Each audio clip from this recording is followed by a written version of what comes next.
കൂട്ടുകാരെ, നമുക്കൊരു ഹുമ്മൂസ് ഉണ്ടാക്കാം. ഹമ്മൂസ് അങ്ങനെയൊക്കെ പറയാറുണ്ട്.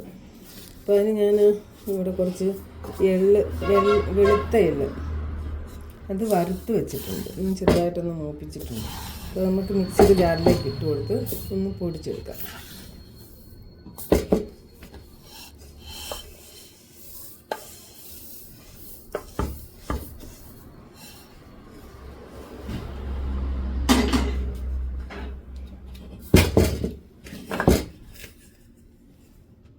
ഇത് നന്നായിട്ട് പൊടിച്ചെടുത്തിട്ടുണ്ട്.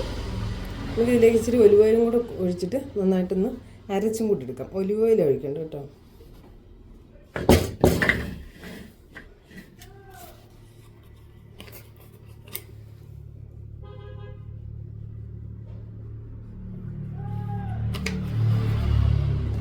അരച്ചെടുക്കാം. ഈ ഒരു രൂപത്തിൽ എന്താ പറയുക, നന്നായിട്ട് കുഴമ്പ് രൂപത്തിലിരിപ്പുണ്ട്. നമ്മളിതൊക്കെ ഇവിടെ ഇങ്ങനെ ചെയ്തെടുക്കുന്നു. വിദേശത്ത് ഗൾഫ് രാജ്യങ്ങളിലൊക്കെ ആണെങ്കിൽ നമുക്കിതിൻ്റെ ഇങ്ങനെ മേടിക്കാൻ കിട്ടും. അപ്പം നമുക്ക് ആവശ്യത്തിന് ഒരു 2 സ്പൂൺ അതിലേക്ക് കോരി ഇട്ടാച്ചാൽ മതി. ഞാൻ വേവിച്ച് വെച്ചിരിക്കുന്ന വെള്ളക്കടല, നന്നായിട്ട് വെന്ത് ഇരിക്കുന്ന കടല കേട്ടോ, അതിൽ നിന്ന് നമുക്ക് കുറച്ച് ഇതിലേക്ക് ഇട്ട് കൊടുത്തിട്ട് നന്നായിട്ട് അരച്ചെടുക്കാം.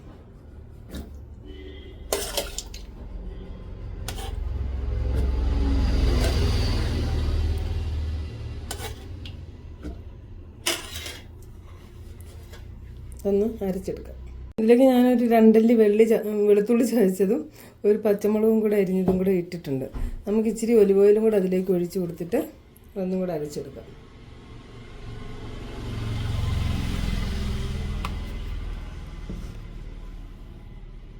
നമ്മുടെ ഹുമ്മൂസ് നന്നായിട്ട് അരഞ്ഞ് കിട്ടിയിട്ടുണ്ട്.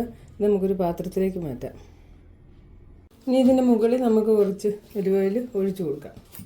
ഒലിവ് ഓയിൽ എല്ലാത്തിനും നല്ലതാണ് കേട്ടോ. അതുകൊണ്ട് ഒലിവ് ഓയിൽ കൂട്ടുന്നതുകൊണ്ട് നമുക്ക് വലിയ പ്രശ്നം ഉണ്ടാകുന്നില്ല. നന്നായിട്ട് ഒഴിച്ചു കൊടുത്തിട്ടുണ്ട്. ഇനി ഇതിൽ വിദേശത്തൊക്കെ ആണെങ്കിൽ ബഗ്ദൂനസ് എന്ന് പറയുന്നൊരു ഇലയുണ്ട്. ആ ഇല ചെറുതായിട്ട് അരിഞ്ഞിട്ട് ഇതിൻ്റെ മുകളിൽ ഇട്ട് കൊടുക്കും. മറ്റേ വെള്ള കുബൂസ് ഉണ്ടല്ലോ, കുബൂസിനും ഇറാനി കുബൂസിന് ഒക്കെ കഴിക്കാനായിട്ട് നല്ലതാണ്.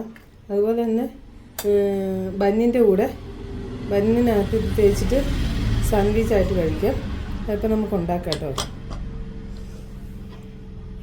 ഇപ്പോൾ നമുക്ക് ബന്നിങ്ങനെ മുറിച്ച് എടുത്തിട്ടുണ്ട്. അതിലേക്ക് നമുക്ക് ഇതിൽ നിന്നൊരു ശകലം എടുത്ത് നന്നായിട്ട് തേച്ച് കൊടുക്കാം. ഈ മയോണീസും അങ്ങനെയുള്ള സംഭവങ്ങളൊക്കെ വിൽക്കുന്നതിലും നല്ല സെറ്റപ്പാണ്. ഇത് ടേസ്റ്റുമാണ് കഴിക്കാൻ കേട്ടോ.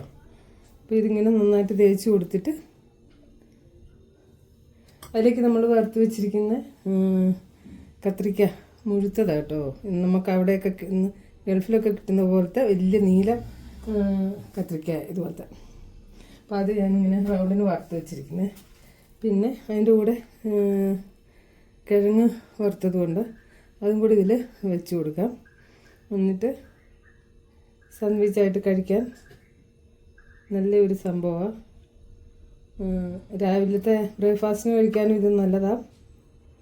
അതുപോലെ തന്നെ രാത്രി അത്താഴത്തിന് കഴിക്കാനും നല്ലതാണ്. ഇങ്ങനെ വെച്ച് എടുത്താൽ മതി കേട്ടോ.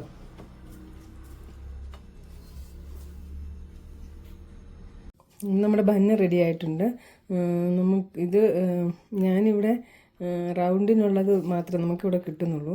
നീളമുള്ളത് കിട്ടാത്തത് കൊണ്ടാണ് ഇങ്ങനെ ഈ റൗണ്ടുള്ള ബന്നെടുത്ത് നീളമുള്ള തീച്ച് ഉണ്ടാക്കുമ്പോൾ ഇച്ചിരി കൂടെ നമുക്ക് ഇതായിട്ട് കിട്ടും. പിന്നെ അറബ്സൊക്കെ ബ്രേക്ക്ഫാസ്റ്റിന് കഴിക്കുന്ന ഒരു സംഭവമാണ് ഇത് കേട്ടോ.